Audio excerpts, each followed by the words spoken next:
Empresarias, empresarios, bienvenidos a una nueva charla con Charles.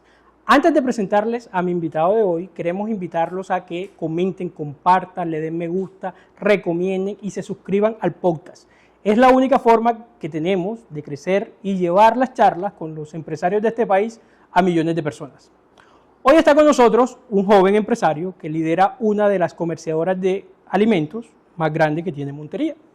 Hoy está con nosotros para compartir un poco acerca de las complejidades del sector de distribución de alimentos, su historia, sus anécdotas, sus fracasos, mejor dicho, ustedes saben todo lo que conversamos aquí con los empresarios.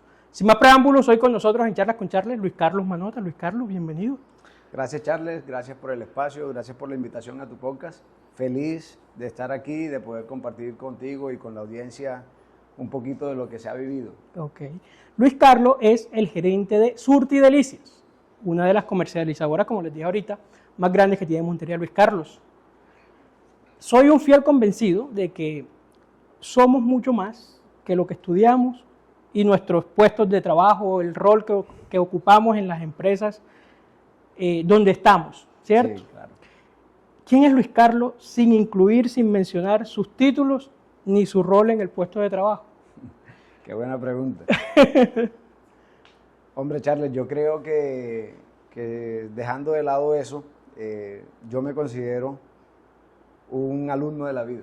Okay. He sido un tipo soñador que se ha propuesto muchas cosas y que cada que se propone algo, trabaja fuerte y que no escucho si es que es difícil o no escucho los por qué no hacerlo, sino que busco la manera de que las cosas pasen. Okay. Y eso he hecho en mi vida.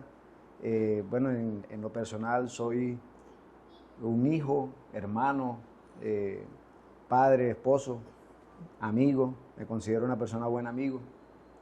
Pero en síntesis, un alumno constante de la vida y que siempre le gusta estar proponiéndose cosas para seguir creciendo. Un aprendiz constante. Sí. Qué bien. Bueno, y ahora sí, ¿qué estudiaste?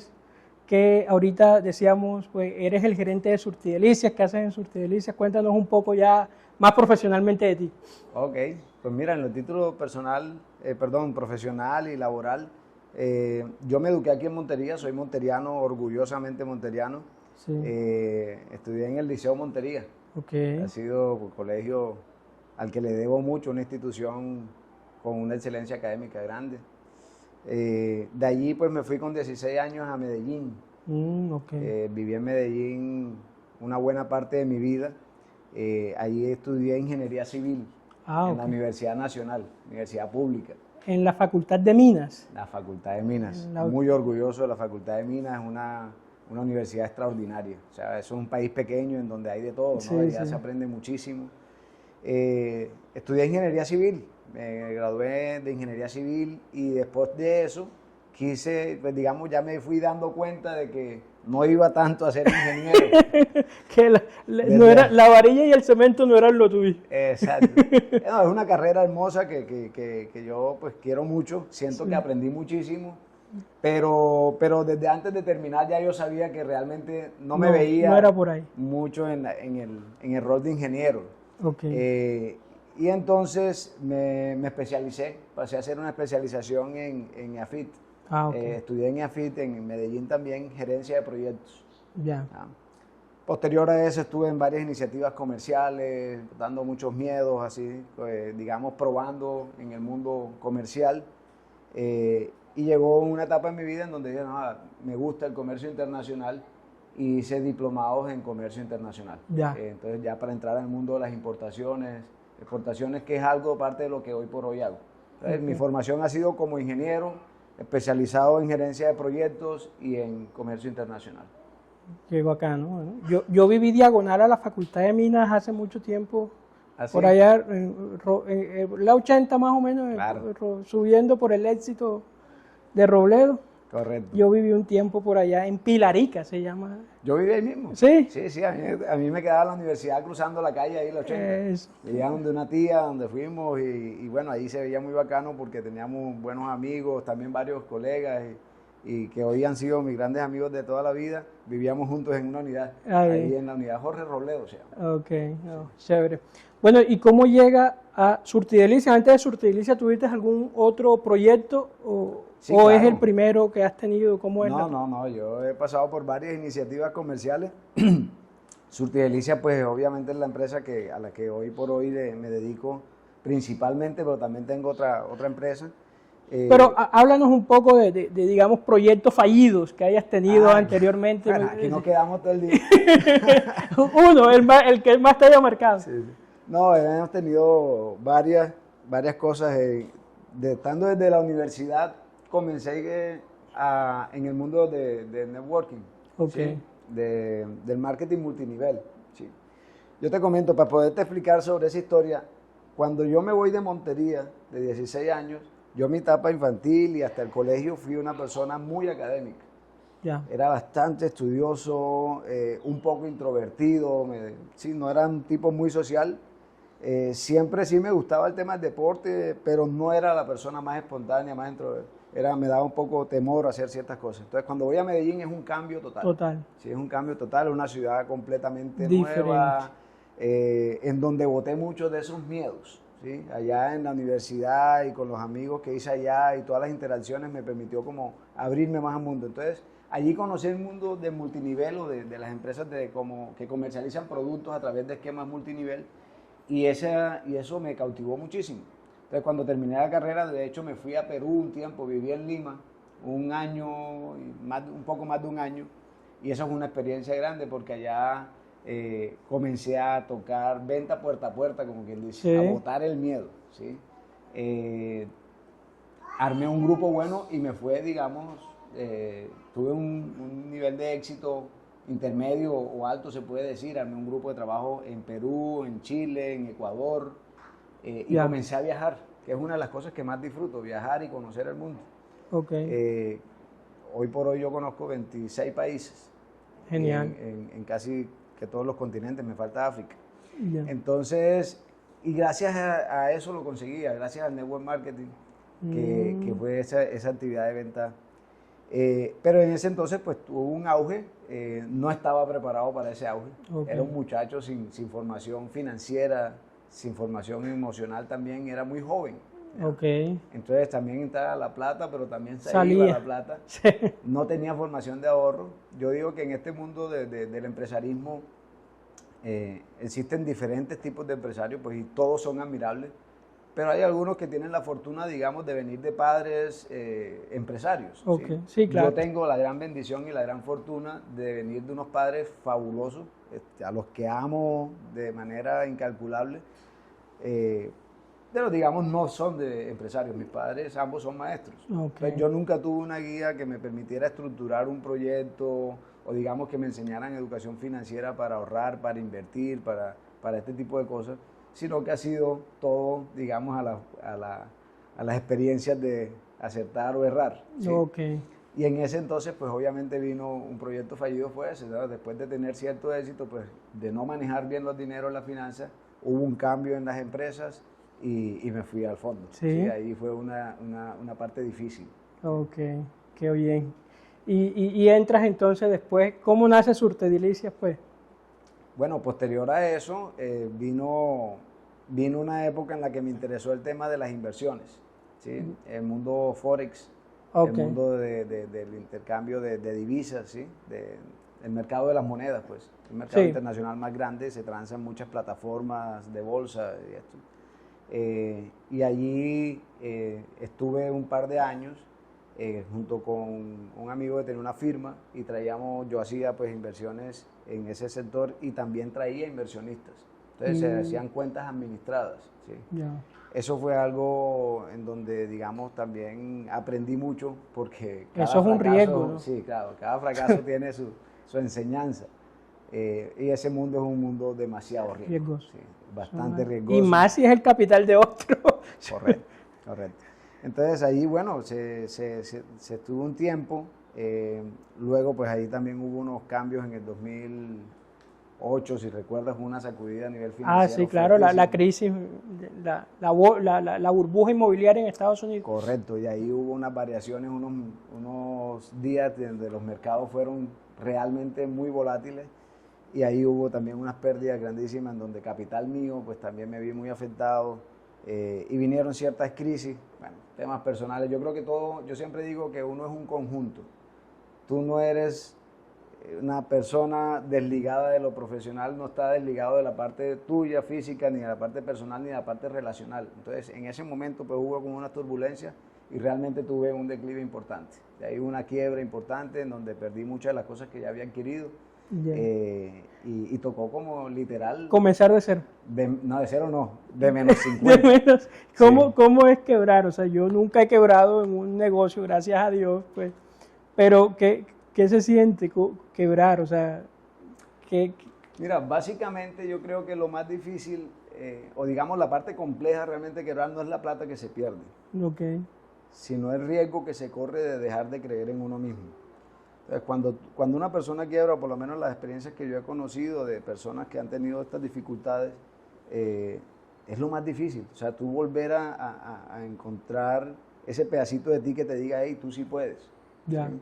Porque cuando obviamente uno se mete el cuento en la cabeza y se comienza a identificar con lo que tienes o con lo que haces, no con lo que tú eres. ¿Ya? Ujú. Entonces, si de alguna manera tú tienes un emprendimiento o una empresa o cualquier actividad en la que te va relativamente bien y la gente comienza a distinguirte como eso, si llegas a quebrar, entonces básicamente tú dices, no se quebró la empresa, Sí. no se quebró mi negocio, me quebré fui yo. Y entonces tu autoestima se va muy al piso y ese momento es difícil. Sí, Ese sí. momento es difícil, realmente volver a creer en uno y sentar las bases para tú volver a levantarte es la parte compleja. No la parte económica, porque la parte económica a final de cuentas se puede conseguir préstamos o llega un familiar o llega un amigo o llega lo que sea y se puede volver a levantar capital para tú volver a iniciar un negocio. Pero la parte Mental. mental, la parte interna tuya que te dice, hey, tú sí puedes levantar algo, no siempre se recupera. Ok. Y por eso ahorita comencé esta charla, este podcast, preguntándote quién es sin mencionar tu trabajo y tus títulos, porque lo que tú dices, a veces, o sea, creemos que somos lo que hacemos, todo el puesto que tengo, ¿cierto? Creemos que soy el título que logré, Sí. pero el puesto es temporal, Sí. ¿sí o no? Correcto. El dinero, tú lo acabas de decir, un mal negocio, una mala decisión, se fue. Se va. Pero entonces uno, ¿quién es uno realmente? Exacto.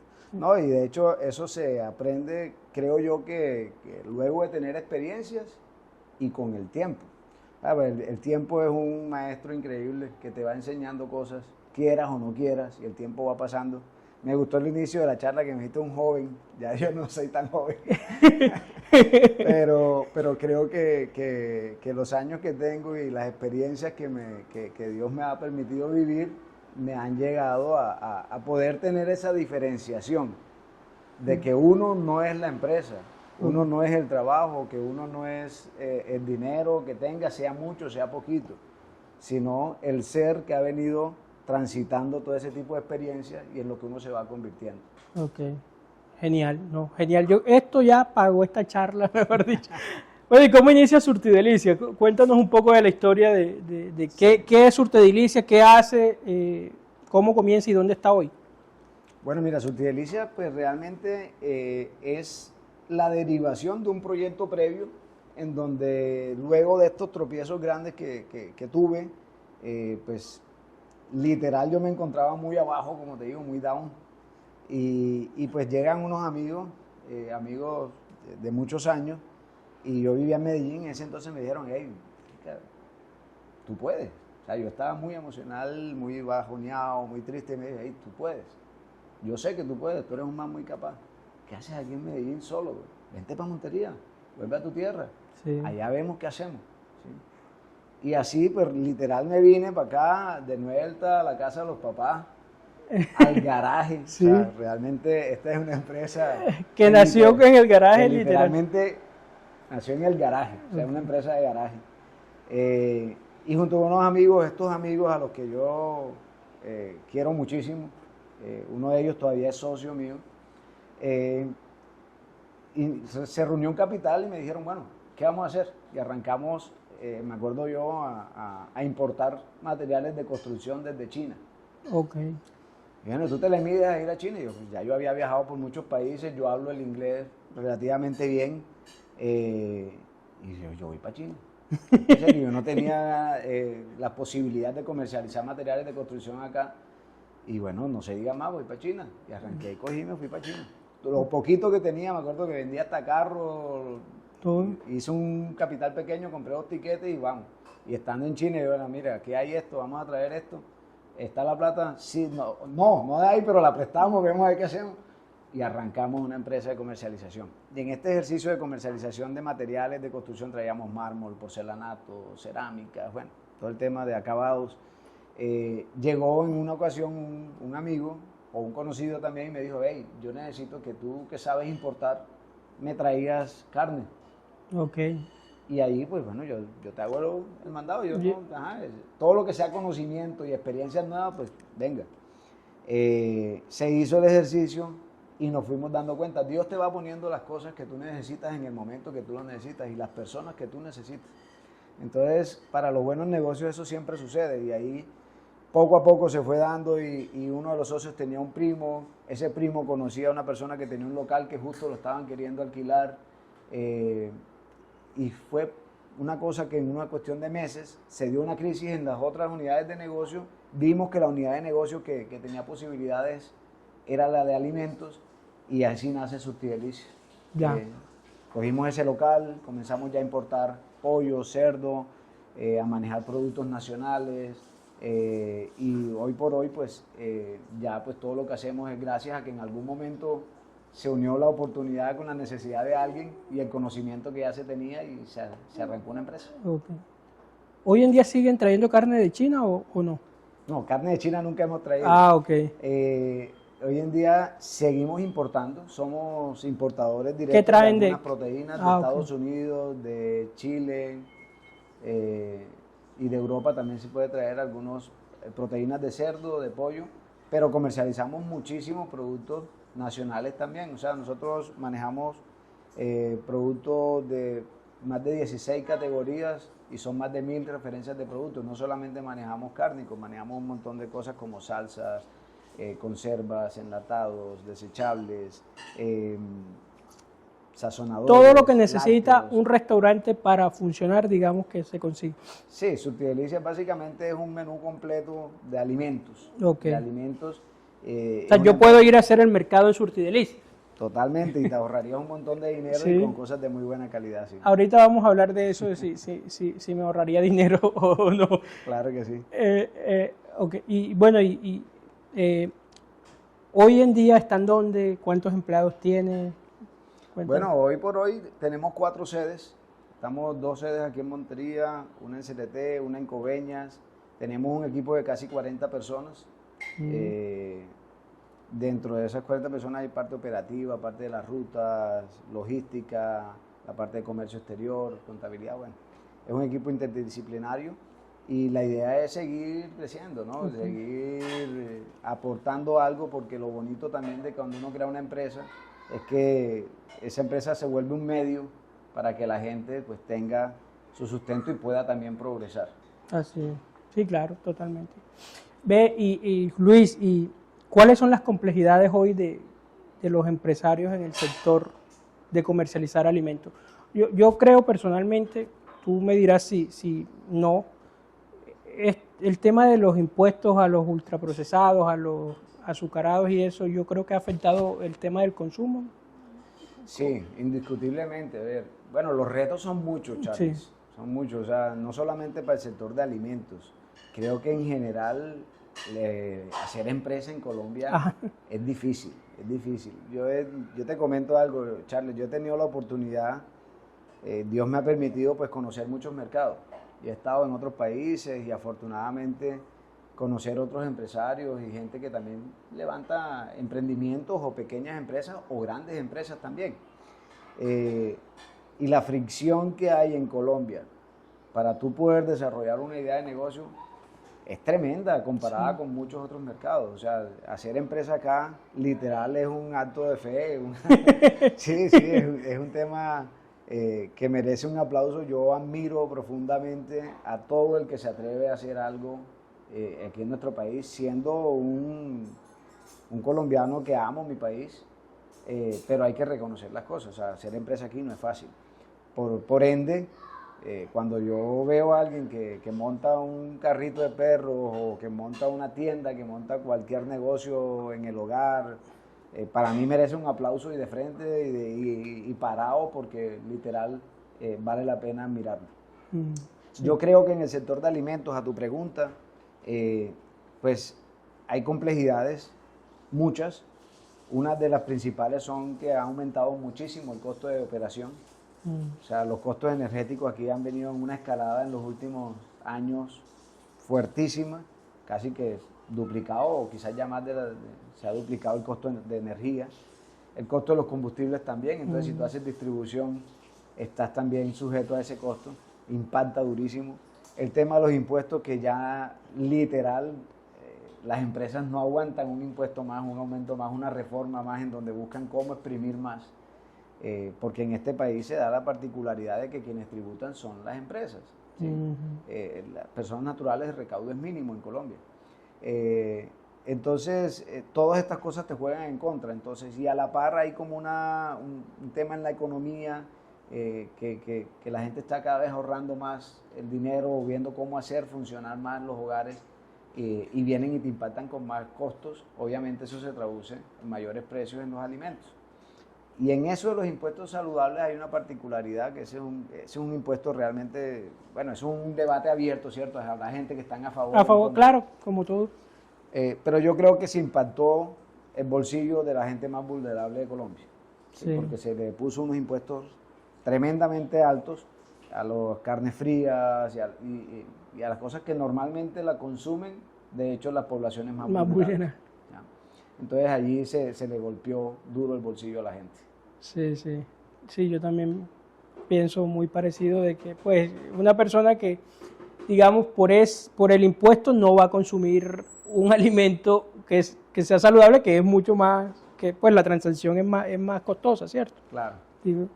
Claro, ¿no? Y a veces pues entrar en esa dinámica de ponerle impuestos a las cosas con la excusa de que eso va a hacer que la gente se alimente mejor. Oye, si tú tienes una familia de 2 o 3 pelados y con un salchichón vas a solucionarle la cena, hermano, y no tienes para comprar proteínas para ellos, pues esa era la solución, ese era el día a día de muchos colombianos. Y hoy por hoy eso se llevó a un costo alto, y comienza los hogares a tambalear. Ok.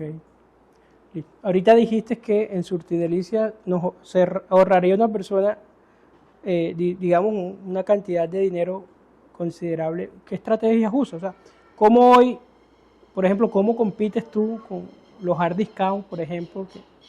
Que yo la verdad no me imagino cómo sería la canasta familiar hoy en Colombia si no existieran los hard discount, por ejemplo. Sí, bueno, mira, todas las economías o todos los sectores de las economías están siempre en constante cambio. Okay. Y lo que antes funcionaba, que eran cosas que duraban ciclos, ¿no? de años, hoy pueden ser tranquilamente meses o semanas.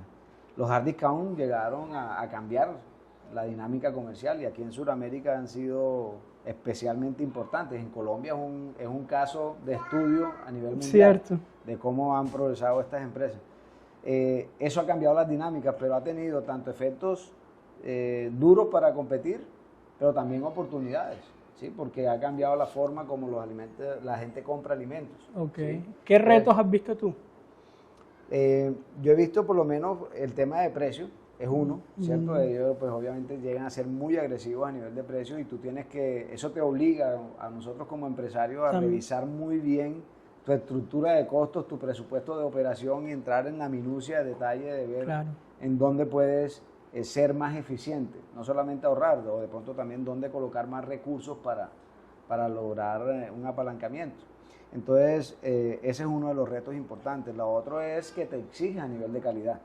Cuando antes la gente estaba acostumbrada, digamos, a comprar en cualquier lugar, pero sin la asepsia, Mm. sin, digamos, unos estándares de alimentos bien presentados, bien porcionados, cuidados. Ahora, pues, esa es una oportunidad, más que un reto también es una oportunidad, porque si tú lo logras y logras mejorar tus procesos y logras llevar una cosa que antes la gente la compraba no con tanta calidad, pero se la lleva bien presentada, bonito y con un buen precio, un precio competitivo, pues, juega a tu favor. Sí. ¿Sí? Entonces, esa siempre ha sido como la filosofía en la empresa. Nuestro eslogan hoy es precios mayoristas para todos, y básicamente es llevar una política de precios justos. ¿Sí? Okay. Siempre hemos creído de que lo que es justo produce beneficios. Entonces, y eso lo traducimos no solamente en el tema de precios, en el tema de trato con los empleados, en el tema de trato digno dentro de la empresa. Cuando muchos uno veía aquí contratando personas de manera informal, nosotros lo hacemos siempre, desde el inicio lo he hecho. Yo, si voy a tener una empresa es para hacerlo Formal bien. desde el principio. Hemos sido formales con nuestros colaboradores, vinculándolo a todas las entidades. Cuando uno veía empresarios abusando literalmente de los hermanos venezolanos que llegaban aquí pagándoles cualquier miseria, pues nosotros los vinculábamos, los ayudábamos a formalizar, y tengo personas que llevan años en la empresa con eso. Y eso también, de ese trato justo, es lo que nosotros llevamos también a vender. Cuando Claro. vendemos decimos, venga, yo no voy a trabajar con márgenes locos y a robarle a la gente, no, vamos a llevar precios justos. Y eso no, ha sido parte del éxito. O sea, cuando hemos llegado a muchos restaurantes o a muchos clientes que dicen, "Vea, esta vaina la venía comprando yo, pero la venía comprando, me estaban dando por la cabeza". Sí. Y yo le digo, bueno, eso es lo que nosotros hacemos, llevamos calidad a precios competitivos, a precios justos, Ok. precios mayoristas para todos. Genial, sí, sí. Tienes mucha razón en eso de que yo creo que sí, los hard discount tienen sus retos, pero también sus oportunidades para todos los empresarios. Y creo que el más beneficiado también ha sido el consumidor final, porque yo, pues como te decía ahorita, no me imagino cómo sería la canasta familiar. ¿Sí? Luis, ¿qué necesita un joven hoy en día, una persona en estos tiempos para liderar una empresa de alimentos? ¿Qué habilidades blandas, qué crees tú, o técnicas también? Bueno, mira, yo contesto tu pregunta no solamente para una empresa de alimentos, creo que en términos Cualquier generales. Cuando uno llega a una edad media, uno comienza a ver hacia atrás y dice, no, ¿qué tal que yo hubiera tenido esto, que hubiera tenido lo otro? Entonces yo creo que un joven que quiera emprender, lo primero que necesita es tener unas bases sólidas de creencia y de autoestima propia. Okay. Porque uno en el proceso de emprender cualquier cosa va a tener tropiezos, va a tener fracasos, va a tener muchas veces en donde te llenas de dudas. Y si esa parte es floja, lo más fácil es desistir. Y lamentablemente eso es lo que le pasa a muchos emprendedores y a muchos empresarios, que cuando se pone la cosa medio difícil ya pues, desertan y ahí quedó la iniciativa. Y pudo ser una empresa exitosa. Con mucho potencial. Pero ahí queda.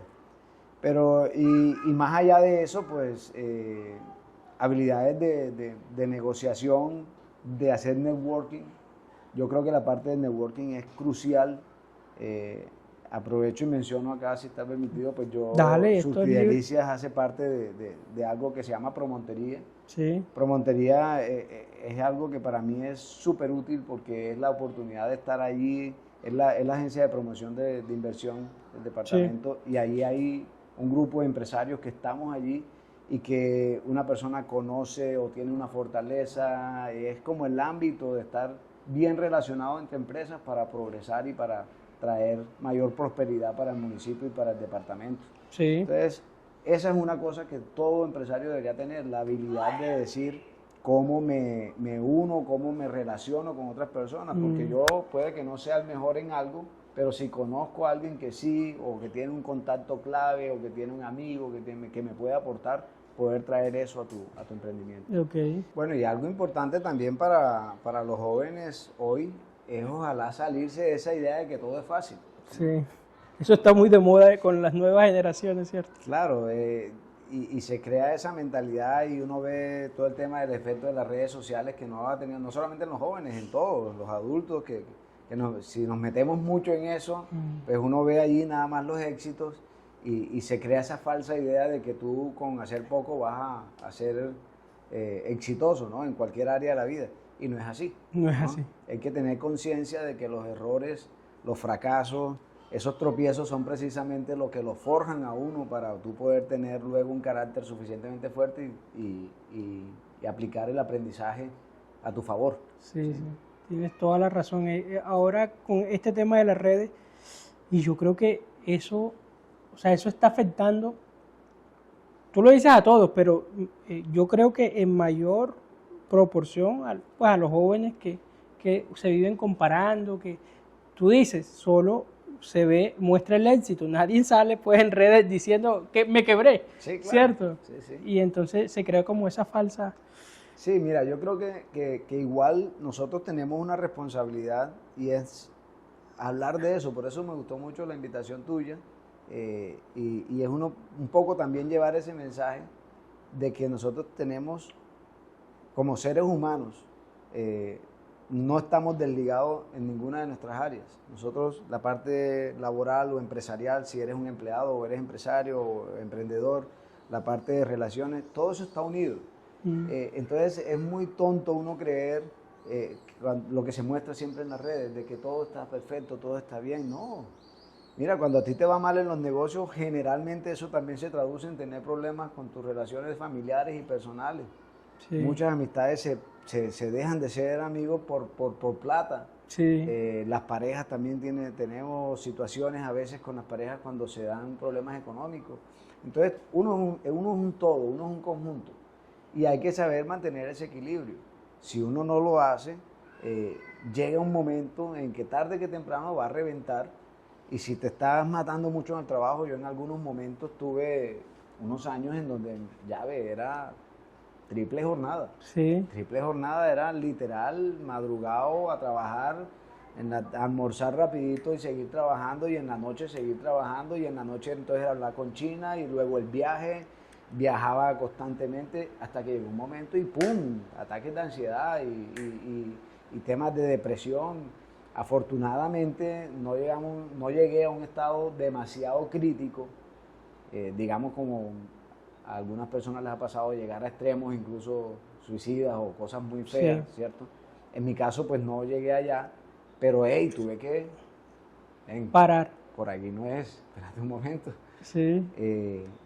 Y gracias a Dios y a la familia y a los amigos y a todo este asunto, y a que uno tome la decisión también, trabajar a nivel emocional, psicológico y nuevamente pues decir, ven, vamos a reestructurar las cosas porque esto es una realidad, Charlie. Y cuando tú lo hablas con la gente es mucho más común de lo que uno piensa. Sino que mucha gente lo calla. Claro. Mucha gente lo calla y con ese ánimo de siempre vender o mostrar la faceta únicamente exitosa, no se habla. Pero yo creo que es importante que nosotros lo hablemos y que lo hablemos los que tenemos hijos también desde muy temprana edad, decir, mira, el mundo no es fácil, el mundo te va a mandar al piso varias veces y te tienes que levantar y hay que aprender a vivir, tener un poco de educación emocional desde los colegios sería fabuloso, eso nunca nos lo dieron. Sí, sí, cierto. El modelo educativo está como quedando obsoleto. Muy obsoleto, muy obsoleto. Sería ideal, uno pensaría, la educación emocional, inteligencia emocional, formarla desde las escuelas es importante. La inteligencia económica también, la parte de educación financiera, finanzas personales, que uno aprenda desde muy temprana edad a manejar dinero y entender un poco cómo son las dinámicas de la economía. Eso sería fabuloso y debe ser así. Y debe ser así. Y eso creo que nos ayudará a tener una mayor comunidad de emprendedores jóvenes que puedan proyectarnos porque ese es nuestro deber. Yo creo que después de un cierto tiempo, en la medida en la que tú estés, tengas mucho o poco, pero la experiencia que ya hemos tenido también debe ser transmitida a otra gente, a otras generaciones, para que aquí podamos seguir siendo un polo de desarrollo. Okay. Esta región, Montería, Córdoba, es una región extraordinaria. Tenemos un potencial tremendo, que si lo sabemos capitalizar, y ojalá pues esto es un tema no solamente de los empresariados, tiene que ser un tema de las universidades, un tema también de los entes gubernamentales, Pero yo tengo fe y me gusta ver en positivo de que sí se puede lograr y de que Córdoba, Montería va a ser un gran polo de desarrollo para Colombia, Sí, si lo sí. sabemos materializar. Sí, sí, sí. Yo también creo mucho en esta región, la verdad. Creo que tenemos muchas ventajas competitivas en comparación a otras regiones del país. Creo que hay mucha oportunidad en lo que dices. Luis, no, esto ha sido, de verdad, ha sido muy bacano esta charla contigo. Muchas gracias, la verdad, por abrirnos las puertas de tu casa, de tu empresa, de ti, ¿cierto? Y bueno, esperemos conectar con muchas personas. Si le quieres decir algo a los jóvenes, como lo decía ahorita, la cámara es tuya. No, gracias a ti por el espacio. Como te digo, pues me gusta lo que estás haciendo, te felicito, creo que es algo chévere y que tiene utilidad, que tiene valor. Hay que poner cosas de valor, de Sí. calidad ahí en las redes y esto creo que es un espacio de ese tipo. Y nada, simplemente decirles que a la audiencia pues que ojalá pues se animen con algo de lo que yo haya dicho aquí o cualquiera de estas experiencias sea de utilidad para ese muchacho o esa muchacha pues llegar y formar alguna idea de negocio, saber de que los tropiezos son los que lo forjan a uno y de que no escatimen nunca también en el valor de la educación. Yo creo que, te dije al inicio, yo siempre fui muy académico y creo que esa es otra cosa que está subvalorada hoy. Sí. Sí, que creen que no hace falta capacitarse, Ah, que no oye, hace falta sí. educarse. Y Por precisamente yo supuesto. creo que las redes tienen mucha responsabilidad en ese tipo de pensamiento, ¿sí o no? Claro, pero eso es la falsa más grande del mundo, la cosa más falsa del mundo. O sea, si tú ves hoy las grandes naciones, es donde hay una mejor calidad de educación. Entonces, realmente la educación universitaria o posuniversitaria nunca va a ser de más, es importantísimo y luego continuarla, porque cuando se termina un posgrado o lo que sea, no significa que tú tengas la necesidad de continuar haciendo las mismas cosas o teniendo siempre formación educativa formal. Tú puedes ser autodidacta. Sí. Yo leo constantemente de lo que me gusta. Claro. Y si hay algo que no lo sé, comienzo a investigar y a veces me pego unas encarretadas, mira, hijo de madre, mi esposa me dice, si terminamos de ver una película que me gustó un tema, Sí. y ella me dice, ahora terminas de ver la película y como a las 12 de la noche comienzas a investigar y a Dale. buscar y hasta las 2 o 3 de la mañana para averiguar quién fue fulanito y qué hizo.